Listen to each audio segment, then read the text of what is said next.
Assalamualaikum warahmatullahi wabarakatuh. Perkenalkan, nama saya Mika Della Yurahmawati dengan NIM 64210620 dari kelas 646C04, kampus UBSI Cut Mutia Bekasi. Di sini saya akan menjelaskan pengolahan data untuk pengujian data uji validitas dan uji reliabilitas dengan menggunakan aplikasi SPSS.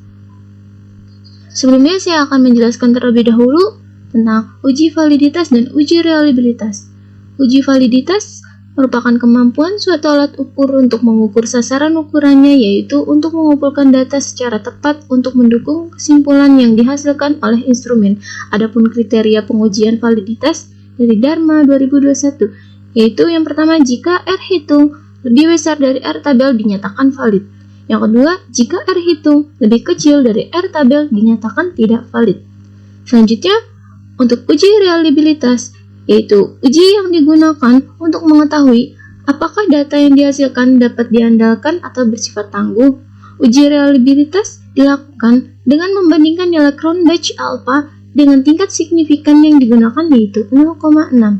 Adapun kriteria pengujian reliabilitas menurut Dharma 2021, yang pertama, jika nilai Cronbach alpha lebih besar dari tingkat signifikan dinyatakan reliable. Yang kedua, jika nilai Cronbach alpha lebih kecil dari tingkat signifikan dinyatakan tidak reliable. Di sini saya sudah mempunyai data tabulasi dari hasil penelitian saya, yaitu ada 3 variabel. Variabel independennya itu ada 2, yaitu motivasi kerja X1 dan lingkungan kerja X2. Dan variabel dependennya itu ada 1, yaitu kinerja karyawan sebagai Y. Penelitian saya ini berjudul Pengaruh Motivasi Kerja dan Lingkungan Kerja terhadap Kinerja Karyawan pada PT Matsuo Precision Indonesia. Dengan jumlah sampel, data responden berjumlah 44 responden. Sebelumnya, yang pertama saya akan menguji terlebih dahulu uji validitas. Saya mengambil contoh menggunakan variabel X1 motivasi kerja. Yang pertama kita copy terlebih dahulu butir pernyataan X1 sampai dengan total X1. Copy, klik kanan. Lalu buka aplikasi SPSS. Klik data view dan paste, klik kanan, lalu paste. Setelah sudah muncul, lalu ke sheet variable view, klik variable view, kemudian ganti name dengan butir pernyataan. Saya akan mengganti dengan X1, pernyataan 1.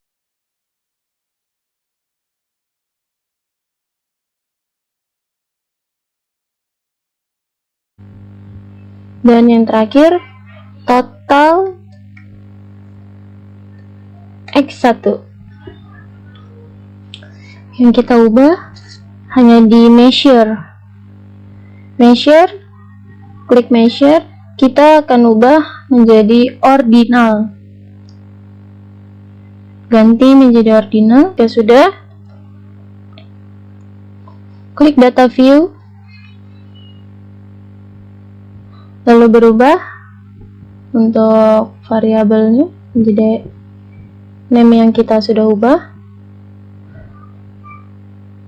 Kita akan menguji data uji validitas terlebih dahulu. Klik analyze, correlate, bivariate, lalu pindahkan semua butir dan total X1-nya. Kita klik dengan Ctrl A aja, lalu pindahkan ke variabel sebelah kanan. Untuk option, pastikan yang ditandai missing values exclude cache pair voice-nya diklik, lalu continue. Untuk style pastikan tidak ada yang diisi, lalu cancel. Untuk bootstrap-nya pastikan tidak dicentang, lalu klik continue. Untuk correlation coefficient, checklist pada percent. Untuk test of significance-nya to tell, benar. Lalu checklist pada flag significant correlation, oke.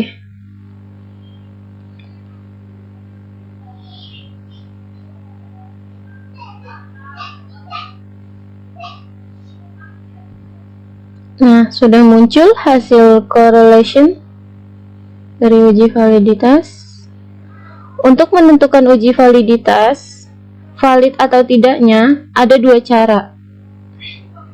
Sebelumnya, pastikan N 17 sampel sudah benar.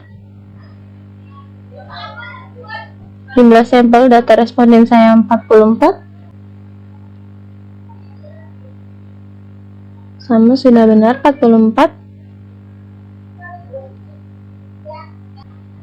Yang pertama, nilai signifikan kurang dari 0,05 maka dinyatakan valid. Bisa dilihat 0,00 to Tyler, berarti valid. Yang kedua, cara kedua membandingkan nilai R hitung dengan R tabel. R hitung harus lebih besar dari R tabel. Untuk menentukan R hitung, percent correlation itu dari total X1. Total X1 nya 0,833. Kemudian bisa kita lihat R tabel yang sudah saya search. Di sini sampel 44, taraf signifikan 5%, yaitu di 0,297. 0,297. R hitungnya bisa dilihat 0,833. Jadi data saya bisa dinyatakan valid karena R hitung lebih besar daripada R tabel. Selanjutnya, saya akan menguji uji reliabilitas. Klik data view, klik analyze, klik scale, lalu klik reliability analyze. Untuk uji reliabilitas berbeda dengan uji validitas karena yang dipindahkan hanya butir-butir pernyataan saja, tidak dengan totalnya. Lalu pindahkan, klik statistik, intern item, checklist pada correlation dan covariance, lalu descriptive formnya di checklist yang scale of item deleted, lalu continue, model alpha, oke. Sudah keluar hasil uji reliabilitasnya. Sini untuk N-nya kita lihat sudah sesuai dan benar 44. Untuk menentukan reliable atau tidak,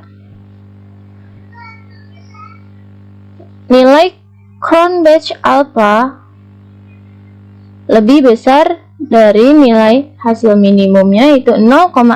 Di sini sudah terlihat Cronbach alpha-nya 0,927. Maka data saya dinyatakan reliable. Untuk menguji X2 dan Y, caranya sama seperti ini. Sekian dari saya. Wassalamualaikum warahmatullahi wabarakatuh.